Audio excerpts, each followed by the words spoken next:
الحمد لله رب العالمين والصلاة والسلام على سيد المرسلين أما بعد فأعوذ بالله من الشيطان الرجيم بسم الله الرحمن الرحيم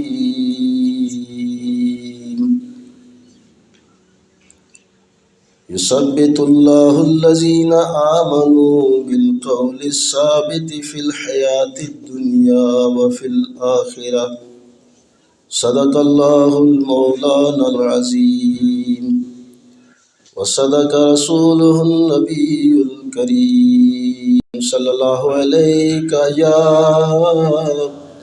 رسول الله وسلم عليك يا حبيب الله صلى الله عليك يا رسول الله وسلم عليك يا حبيب الله۔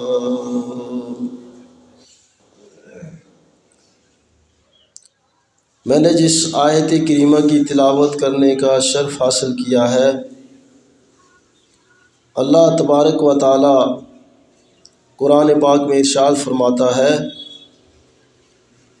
یثبت اللہ الذین آمنوا بالقول الثابت فی الحیات الدنیا وفی الآخرہ۔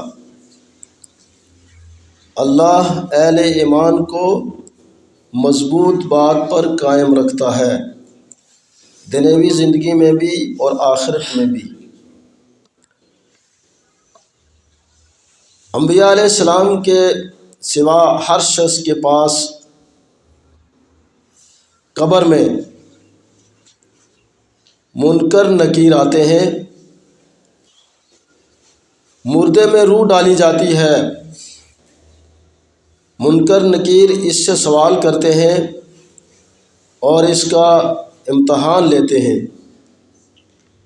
کہ وہ کس دین کا معتقد تھا۔ مردہ کو بٹھایا جاتا ہے، جب سوال ختم ہو جاتے ہیں تو بغیر تکلیف کے اس کی روح پھر کھینچ لی جاتی ہے۔ مردہ کی قبر پر آنے والے کو مردہ پہچانتا ہے۔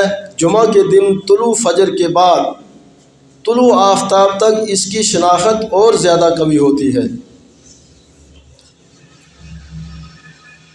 گناہگاروں اور کافروں کے لیے قبر کے دباؤ اور قبر کے عذاب پر ایمان لانا بھی واجب ہے۔ ایمانداروں اور نیکوکاروں کو قبر میں راحتیں میسر ہوں گی، اس پر بھی ایمان رکھنا لازم ہے۔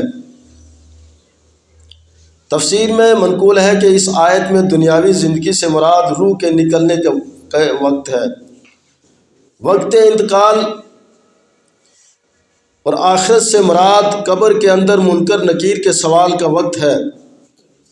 حضرت ابو ہریرہ رضی اللہ تعالیٰ عنہ سے مروی ہے کہ رسول اللہ صلی اللہ علیہ وسلم نے فرمایا کہ جب تم میں سے کسی کو قبر میں رکھا جاتا ہے تو دو کالے رنگ کے نیلی آنکھوں والے فرشتے آتے ہیں، ان میں سے ایک کا منکر اور دوسرے کا نکیر نام ہے۔ وہ دونوں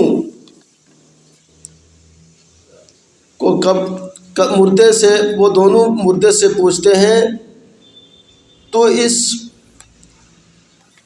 ہستی یعنی محمد رسول اللہ صلی اللہ علیہ وسلم کے متعلق کیا کہتا تھا؟ مردہ زندگی میں جو کچھ کہا کرتا تھا وہی بیان کر دے گا۔ اگر مرد مومن ہے تو کہے گا،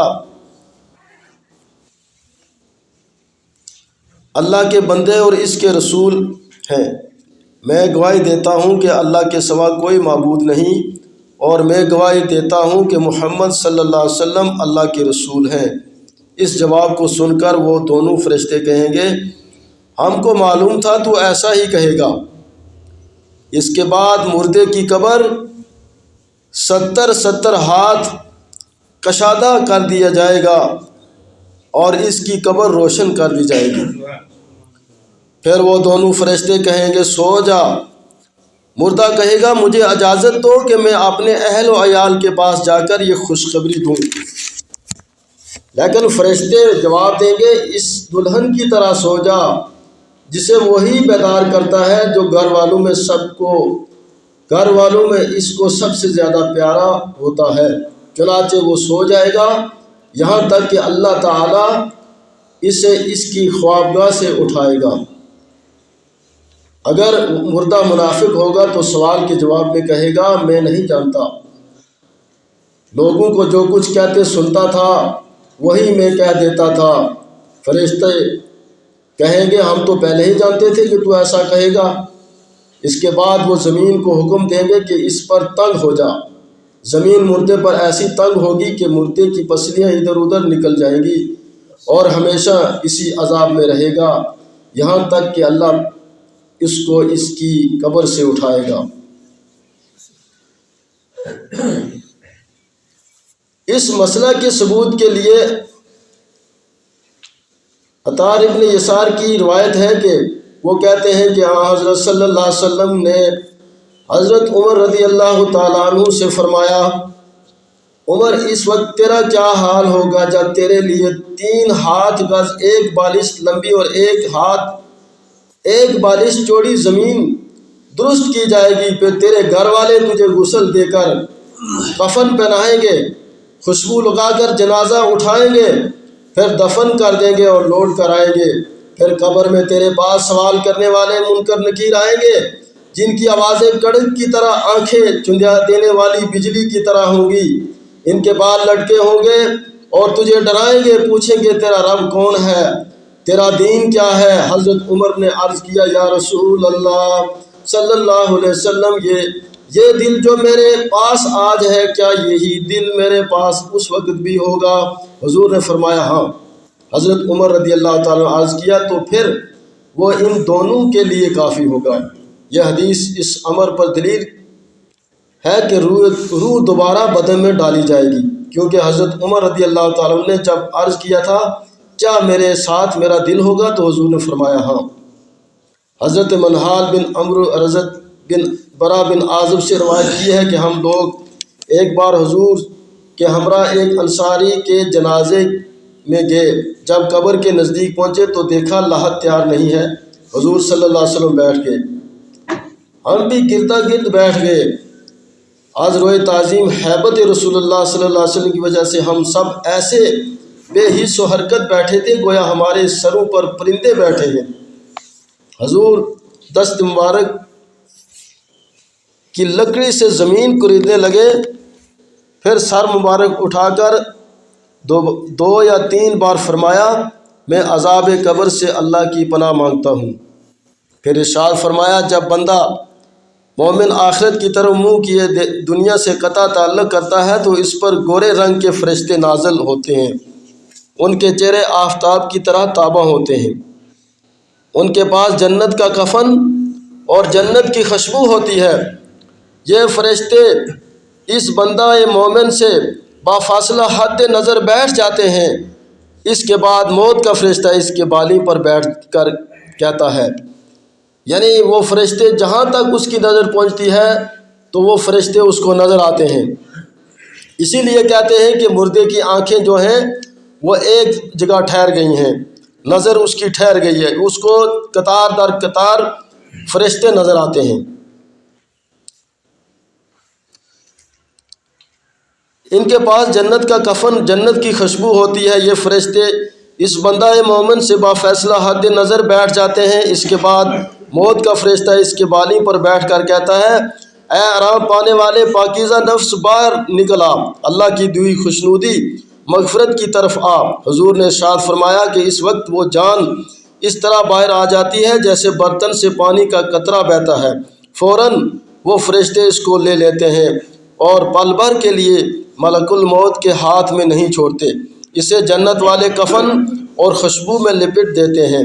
وہ خوشبو مشک کے خوشبو سے بہتر ہوتی ہے، اس خوشبو کا وجود روئے زمین پر کہیں نہیں ہے۔ اس کے بعد وہ فرشتے اس کو لے کر اوپر آسمان پر چڑھتے ہیں، ملائکہ کی جس صف سے بھی گزرتے ہیں سب ملائکہ کہتے ہیں کہ یہ کس کی پاکیزہ ترین خوشبو ہے۔ فرشتے سب اچھا نام لے کر بتاتے ہیں کہ یہ فلاں ابن فلاں کی روح ہے۔ جب آسمان پر پہنچتے ہیں تو ان کے لیے دروازہ کھل جاتا ہے، فرشتے اس کا استقبال کرتے ہیں، اس طرح ساتویں آسمان تک اس کو پہنچایا جاتا ہے۔ اس وقت اللہ تعالیٰ فرماتا ہے اس بندے کا نامہ اعمال علیین میں لکھو، اس کو زمین کی طرف لے جاؤ جس سے ہم نے اس کو پیدا کیا تھا، ہم نے زمین سے ان کو پیدا کیا اور اسی میں لوٹائیں گے، اسی سے دوبارہ اٹھائیں گے۔ چنانچہ روح کو دوبارہ جسم میں لوٹا دیا جاتا ہے۔ پھر دو فرشتے منکر نکیر آتے ہیں، پوچھتے ہیں تیرا رب کون ہے اور تیرا دین کیا ہے؟ بندہ مومن کہتا ہے میرا رب اللہ ہے، میرا دین اسلام ہے۔ دونوں فرشتے پھر سوال کرتے ہیں کہ اس ذات والا کے بارے میں کیا کہتے ہو جس کو اللہ تعالیٰ نے تم میں مبعوث کیا بھیجا؟ بندہ جواب دیتا ہے کہ وہ اللہ کے بندے اور اس کے رسول ہیں جو ہمارے پاس حق لے کر آئے۔ پھر فرشتے سوال کرتے ہیں کہ تم کو یہ بات کس طرح معلوم ہوئی؟ بندہ کہے گا میں نے اللہ کی کتاب یعنی قرآن کو پڑھا، اس پر ایمان لایا اور اس کی تصدیق کی۔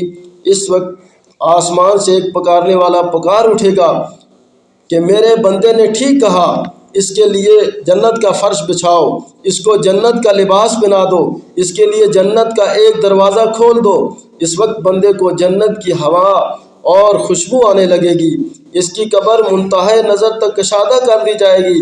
اس وقت ایک شخص خوبرو خوشبو میں بسا ہوا اس کے پاس آ کر کہے گا تجھے بشارت ہو اس مسرت آفرین چیز کی، یہ وہی دن ہے جس کا تجھ سے وعدہ کیا گیا تھا۔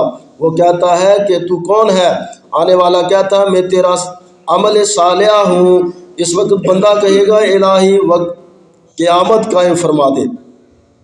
تو حضور نے فرمایا کہ جب کافر بندہ دنیا چھوڑتا ہے تو آخرت کی طرف جاتا ہے تو اس کے لیے آسمان سے دو کالے چہرے والے فرشتے اترتے ہیں، وہ ایک ٹارچ ساتھ لے کر آتے ہیں، اس کی حد نگاہ پر جا کر بیٹھ جاتے ہیں۔ پھر موت کا فرشتہ اس کے سرانے آ کر بیٹھ جاتا ہے اور کہتا ہے اے خبیث روح باہر نکل، اللہ کی ناراضگی اور اس کے غضب کی طرف آ۔ روح خوف سے تمام اعضاء میں پھیل جاتی ہے، ملک الموت اس روح کو اس طرح کھینچتا ہے جیسے بھیگی ہوئی اون سے میخ کھینچی جاتی ہے، چنانچہ اس کی تمام رگیں اعصاب ٹوٹ جاتے ہیں۔ فرشتے اس کو ٹاٹ میں لپیٹ دیتے ہیں، اس سے میخ کھینچ جاتی ہے، چنانچہ اس کی تمام رگیں اعصاب ٹوٹ جاتے ہیں۔ فرشتے اس کو ٹاٹ میں لپیٹ دیتے ہیں، اس سے سڑے ہوئے مردار کی بو آتی ہے۔ فرشتے اس کو اوپر چڑھا کر لے جاتے ہیں اور ملائکہ جس صف سے گزرتے ہیں وہ یہی کہتے ہیں کہ یہ خبیث بو کہاں سے آئی؟ روح کو لے جانے والے فرشتے اس کا سب سے برا نام لے کر کہتے ہیں یہ فلاں ابن فلاں ہے۔ جب دنیا کے آسمان کا دروازہ کھلوانا چاہتے ہیں تو نہیں کھولا جاتا۔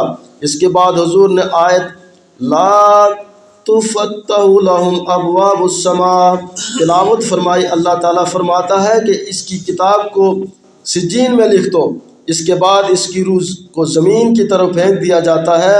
ارشاد فرمانے کے بعد حضور نے آیت تلاوت فرمائی من یشرک باللہ فکأنما خر من السماء فتخطفه الطیر او تہوی بہ الریح فی مکان صحیح۔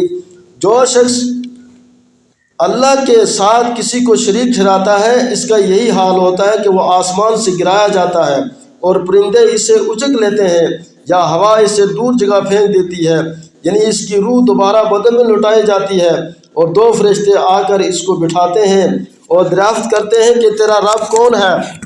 وہ کہتا ہے ہائے ہائے مجھے معلوم نہیں۔ اور پھر جب فرشتے پوچھتے ہیں کہ تیرا دین کیا ہے؟ وہ کہتا ہے افسوس کہ میں نہیں جانتا۔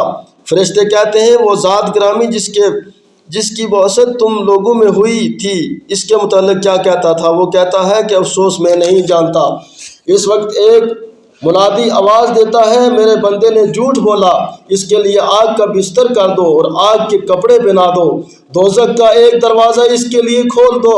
چنانچہ دوزخ کی کچھ گرمی لپٹ اس کی طرف آتی ہے، قبر اتنی تنگ ہو جاتی ہے کہ ادھر ادھر پسلیاں نکل جاتی ہیں، اور ایک شخص بدصورت بد لباس بدبودار آ کر کہتا ہے تجھے اس تکلیف رساں حالت کی بشارت ہو، یہ وہی دن ہے جس کا تجھ سے وعدہ کیا گیا تھا۔ وہ کہتا ہے تو کون ہے؟ آنے والا کہتا ہے میں تیرا عمل بد ہوں۔ وہ کہتا ہے پروردگار قیامت برپا نہ کرنا۔